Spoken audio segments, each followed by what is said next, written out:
There's no rev counter. Find third. If you can't find it, grind it. There's fourth, and we're out of gears. Hello, I am back, and I'm back in style. I'm driving a 1989 Suzuki Loaf. Look at this little thing. It's so cute. Also known as the Suzuki Carry, which is its proper name, Suzuki has built 12 generations of the Carry. 12. This is the 7th generation. It's a 1989, came out in the early 80s. And in countries like India, they built this car. I was looking for fifth. They built this car for 25 years straight. They only stopped building it in 2019. It was such a successful little car. The reason we're driving this today is because we have to test the new Suzuki EECO van, which is the spiritual successor to this, the Suzuki Loaf. But before we do, let me tell you a little bit about this Loaf, because you may have heard of one, but you may have never seen one, and I've never driven one actually. So this is a momentous occasion for me. First of all, I love the seating position. It's like sitting at a school desk. And the steering wheel is basically horizontal, but it's got good boop clearance. Very handy that. Underneath me is the engine. Literally, I'm sitting on it. This has the largest engine you could get, 970 cc's, with a whopping 37 kilowatts and all of the power going to the rear wheel. So you could drift your Loaf if you felt like it. But this car weighs less than 800 kilograms, and so it's quite nippy. And the owner regularly puts 300 kgs worth of stuff in here. And a huge thanks to Werner from SBS for coming out today so that I could drive his car.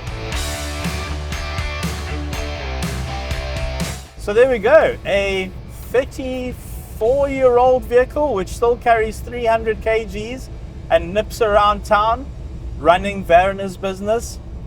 How does the new Suzuki EECO van compare? Dream, search, drive. Cars.co.za.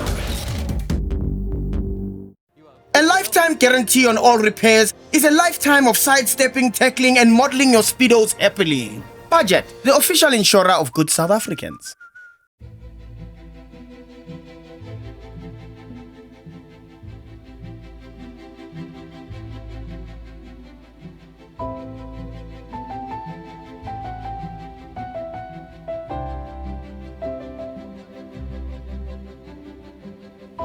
And here we are, the Suzuki EECO van, brand new as of 2023 on the South African market.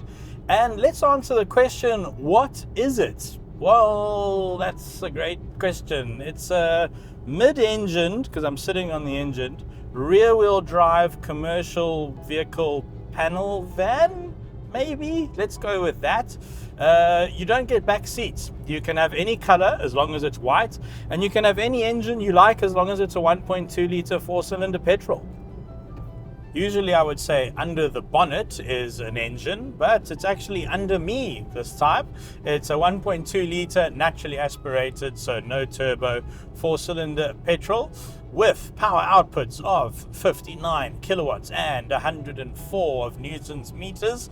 The 104 Newton meters is available at 3,000 RPM, which is actually not too bad. But the 59 kilowatts, well, that's available at 6,000 RPM, and there isn't even a rev counter. So you just need to feel it out, really, and just chase that red line if you want all of that power. But in saying that, it does feel like it has enough oomph. However, I'm down at the coast, and the car is currently empty, and Suzuki say it will carry safely up to 615 kilograms. And I've got to be honest, if you're up on the reef at altitude and you've got 600 kgs in here, you're not going to be going anywhere too quickly.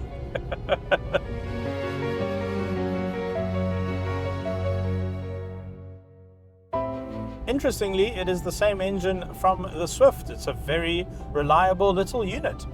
Power goes through a 5-speed box with reverse. That's a nice touch, I feel, that they've put reverse there. And you know, the little Suzuki Loaf that I drove only had 4 speeds. So in 33 years, it's nice to see that they've added one.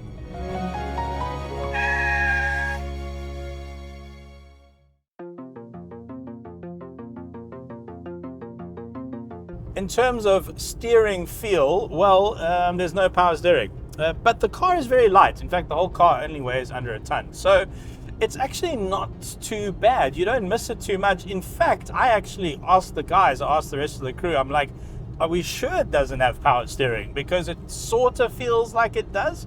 But I suppose that's just owing to the fact that the car is so light and the tires are so skinny. So what's it like to drive? Well, I'm on 13-inch tires here. 155 wide, 55 tall. Yeah, feels a little bit under-tired. If it was me, I'd probably buy one of these and put some bigger tires on, maybe some bigger wheels as well. Wider would help. I'm not going to say it's unstable, but you got to drive it a bit more carefully than you would, say, I don't know, a Toyota Supra, for instance, or really any passenger car. But it leans a lot. Way. Sean's crapping himself. Sorry, Sean.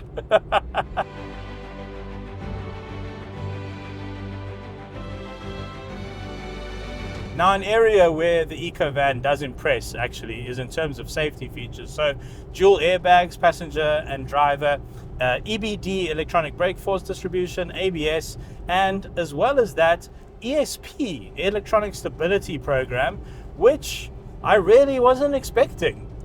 Suzuki didn't have that in a lot of their passenger cars for a long time. Now they do, and now they have it in their little commercial panel van thing.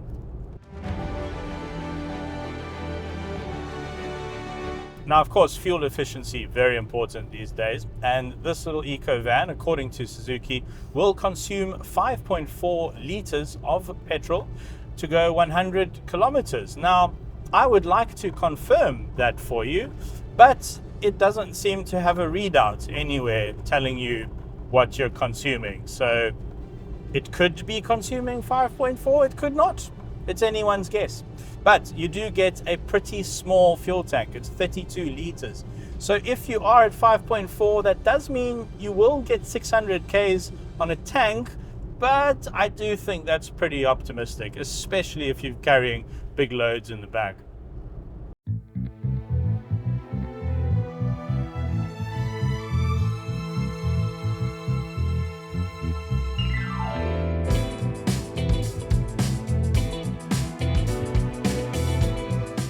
Backseat test.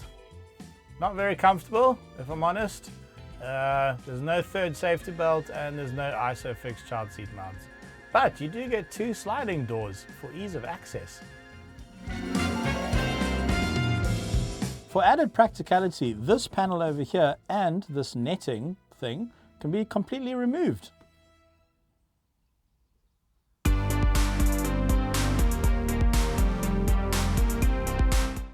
Let me take you through some of the interior highlights. No rev counter, just a big digital speedometer with your trip counter and a little fuel meter. You've got your aircon control over here, that's obviously completely manual. Aftermarket radio, you open the windows like this and you adjust your mirrors like so.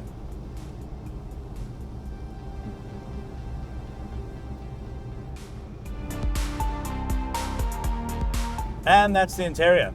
Cool. Good tour, everyone. That was a thorough tour. Oh wait, one last thing that it doesn't have is a drinks holder. There is a sort of area down there which can successfully hold a bottle, if I'm honest, and there's a bit of, space under here under the radio for cell phones and sunglasses. But in terms of in-cabin storage, there's no door pockets. Yeah, there's not a huge amount of places to put things. In terms of backup, Suzuki offers a 3-year, 100,000 kilometer warranty as standard in the purchase price. However, there is no service plan, but you do get 3 years of full roadside assistance, which is quite nice. But that service plan not being included is a little bit of a niggle for me. I think they could have thrown in at least a short one, like a 30,000 kilometer service plan, which would have just covered 2 services. But let's look at the value proposition here. So what does this car cost? 199,000 Rand is the answer. And Suzuki has put some financing deals together so you can get into one of these and just pay a monthly premium. And to be honest, 199 grand, this is a lot of car. I mean, consider that it's not much more expensive than something like a Renault Kwid. I mean, that price is pretty impressive, but I have a feeling I know how they've achieved it. And it's called sound deadening material, of which there is none in this Suzuki EECO van. You can hear, if you're mechanically minded and you're interested in how cars work, this is a great car because you can hear everything doing its job. You can hear the diff, you can hear the chassis holding everything together, you can hear the tires roaring along the road, the wind noise coming into the cabin, the rattles of the metal cage behind me. It's a very visceral experience.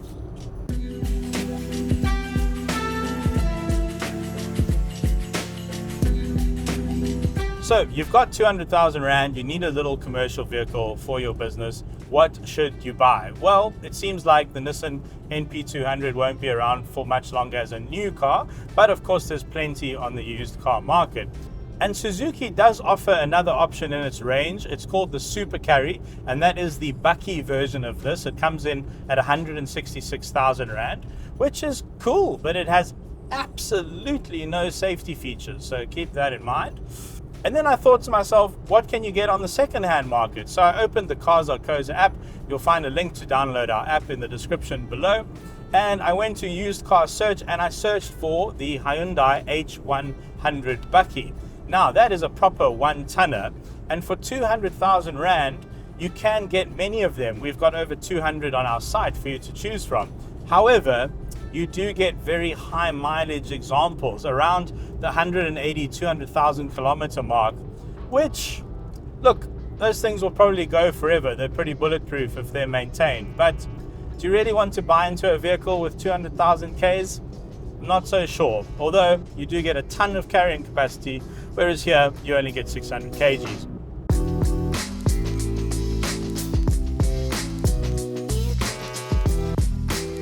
You know, it was so illuminating driving that 1989 Suzuki Carry, Suzuki Half-Loaf, and jumping into this, because really the essence of that car has been carried over. And to be honest, they're not much different to drive. This obviously has a bit more of a comfortable driving position, although I'm only 175 and my chair is against this metal cage over here. So there's not much more space in here compared to that Carry. And it just makes me realize how far ahead of its time and how clever and how well packaged that little 1980s Suzuki was, because we measured it and that car had more load area. I mean, this car has more safety features, you know, and it's obviously got new regulations that it has to be designed for, which didn't exist in 1989. So you do have some constraints to work in, or that Suzuki had to work in. But wow, that little Half-Loaf impressed me. Side by side, you really do see how clever that little car was. But all that being said, the spirit of that car has been carried over to this car. In a third world market, what do you need in a commercial vehicle? You need something that's reliable, that's fuel efficient, and that's easy to work on and easy to maintain. And that's what this car is. It's not the most comfortable car to drive. It doesn't have the best road holding. I should probably warn Sean before I do that. You're right there, Sean. But there's no turbo. It's super easy to get to the spark plugs. The wheels require absolutely no maintenance whatsoever. It's super fuel efficient. This ticks every box that a small business or even a big business needs from a commercial vehicle. Right, thanks very much for watching. I, of course, am back in action now. You'll see a lot more of me on the channel. And I just wanted to say a huge thank you to Ashley for holding down the fort while I was away. I'm sorry I was away for so long. I know a lot of you have been asking where I am, but took some much needed leave, and I am back. Thank you for supporting our channel. If you haven't subscribed yet, we'd love for you to join us on our adventure as we build the Cars.co.za YouTube channel.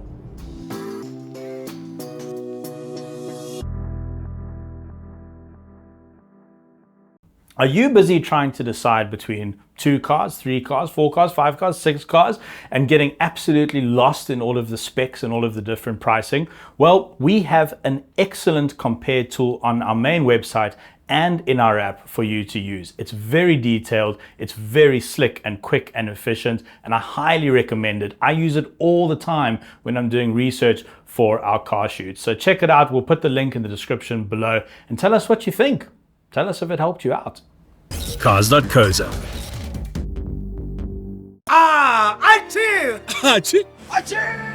Who am I? Whoever you are, with budget you could save $4.20 per month.